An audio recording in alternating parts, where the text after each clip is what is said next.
Welcome, traveler, to the sanctuary of Asklepios, a place of rest and healing. The sanctuary of Asklepios is an amazing place, even for those with only a passing interest in medicine. It was a fascinating location, combining the mystical, religious, and scientific. And if someone happened to pass out, they'd luckily be surrounded by skilled physicians. This is the sanctuary of Asklepios. It was here that the sick and weary came, seeking cures for their ailments. Sometimes the medical practitioners provided the cures, and sometimes the healing came from the gods themselves. This tour will help explain the inner workings of the sanctuary, as well as the unique way the Greeks approached medicine. I hope you enjoy yourself. I'll be waiting for you at the end of your visit.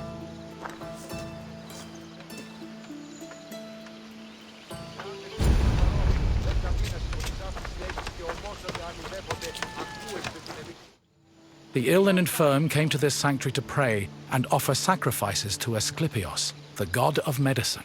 According to myth, Asklepios was once a mortal physician who eventually became a god. He had many sanctuaries across Greece, but the most famous was in Epidauros. When pilgrims passed through the entrance of the sanctuary, they could read this inscription: "When you enter the abode of the god which smells of incense, you must be pure, and thought is pure when you think with piety."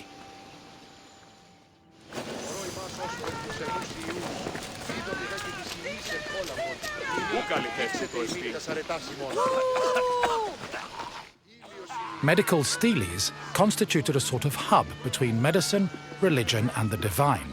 They were slabs with inscriptions that praised Asklepios' virtues and merit, and described his methods of healing. The inscriptions relayed the dreams patients had within the Abaton, one of the most important buildings in the sanctuary. The steles outlined the patient's name, their disease, and how they were cured by Asklepios. They were probably written by the sanctuary's priests, or at least under the priest's supervision. Asklepios was a complex deity. In addition to being a god, he was also a trained physician and disciple of the centaur Chiron.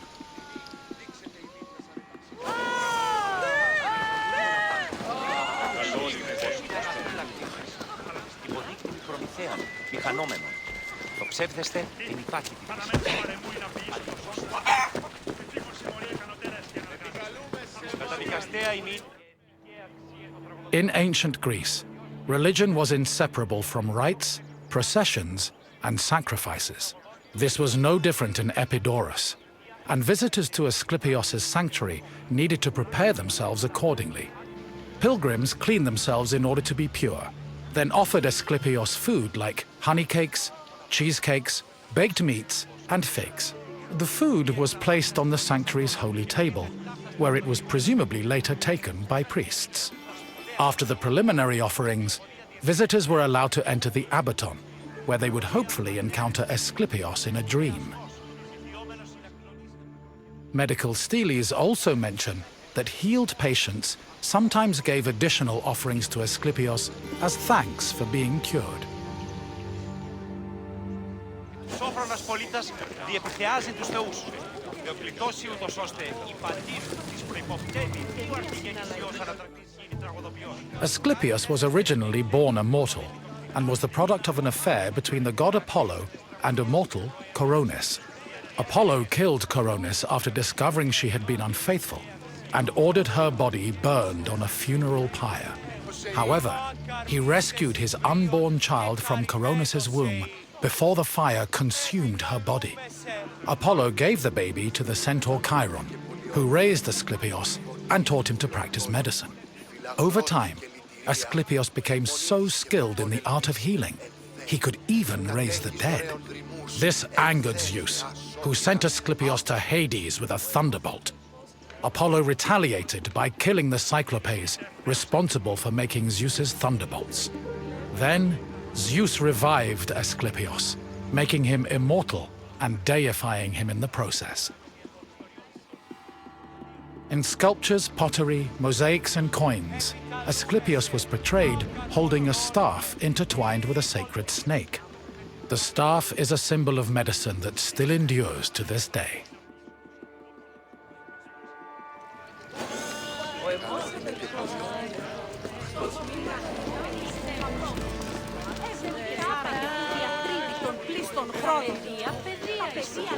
Τραγωδία ανέρεσης εστί. Εστίμιασμός. Αιτιόμενος Μεγαλώνει και πολιώνει με φωνία και θυροκτώνε. The Epidauros was the priest's residence. As the link between patients and the gods, priests were essential to the operation of the sanctuary. They were often elected into the priesthood for one-year periods, but could also buy themselves a position if they were wealthy enough. In addition to interpreting patients' dreams in the Abaton, priests both supervised and performed sacrifices and rituals. During these functions, they were usually clad in white. Μάκαρ, μίστες Ιβρίων και χαρημένος εή.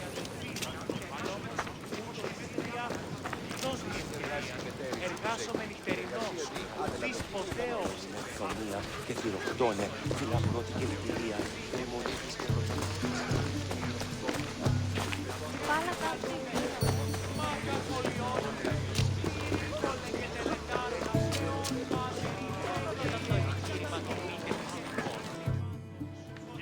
The Abaton was built in the northern boundary of the sanctuary, where it surrounded a sacred well whose water was believed to have therapeutic properties.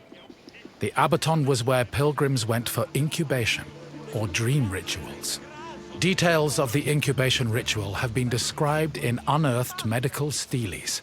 They were also noted in Aristophanes' play Plutos, which featured a more comedic view of the process.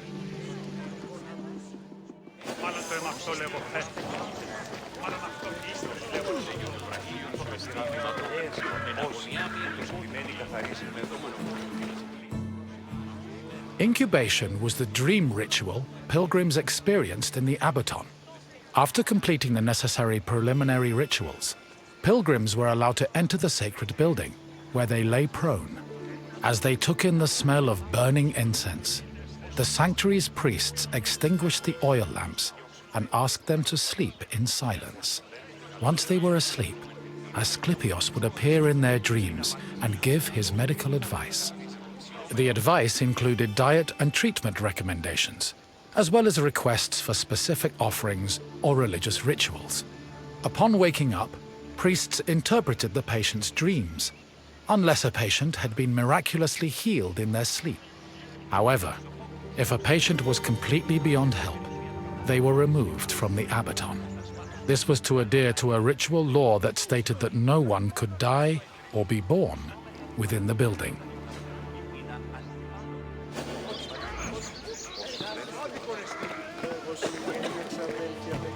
I see you've completed the tour. I hope you enjoyed your time in the sanctuary. As you can see, gods and miracles were just as important to the healing process as medicine was. Now, what else would you like to do? Excellent. Here is your first question. Which mythical creatures made Zeus's thunderbolts?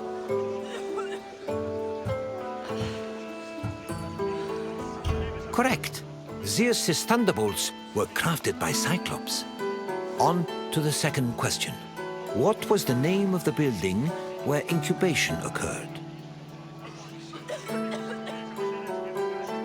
Yes, pilgrims entered the Abaton to undergo a dream ritual in the hopes of curing their ailments. One final question for you. Who was Asklepios' father?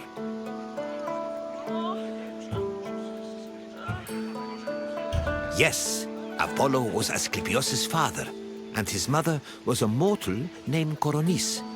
You've proven you know the sanctuary inside and out. Well done. Very well. Follow me.